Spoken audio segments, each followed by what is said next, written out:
The Indiana Fever season comes down to Caitlin Clark. The Indiana Fever were only going to be able to stay above water for so long amid a slew of injuries while Caitlin Clark is still sidelined.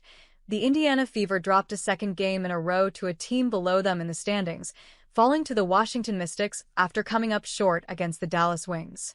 However, this shouldn't be all that surprising.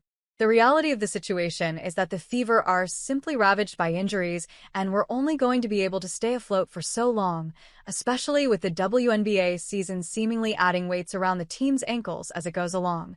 Indiana is playing without a healthy point guard, not counting players who had to be added on the fly due to hardship contracts.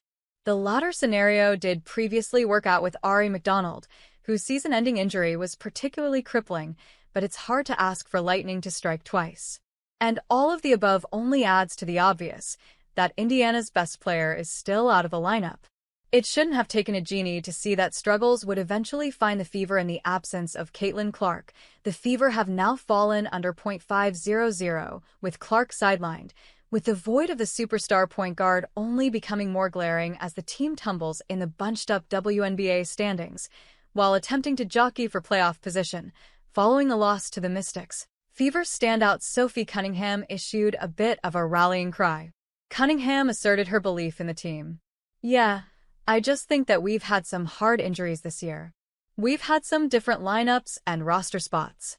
And to be frank, I don't think that anyone else around the league thinks that we can do it anymore," she said post-game.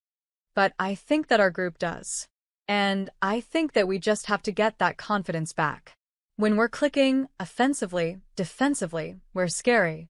And not a lot of teams can beat us, even with the roster that we have right now," Cunningham added.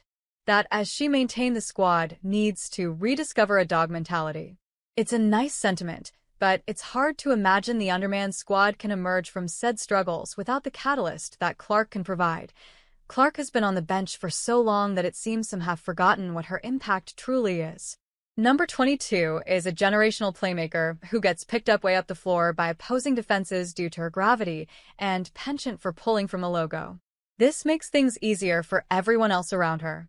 Even as a rookie, Clark was an unprecedented WNBA offensive engine, producing points, between her own buckets and assists, at a rate the league had never seen before. So, of course, she was going to be missed, despite any hot takes to the contrary. That's not to say Clark should rush back. Her overall health and coming back as strong as possible without risk for re-injury should remain a priority. However, it does appear that a return timeline is coming into focus. And for the Fever, her return would be just what the doctor ordered. Indiana has stayed alive in the meantime. But the season will ultimately come down to Clark, which was always going to be the case.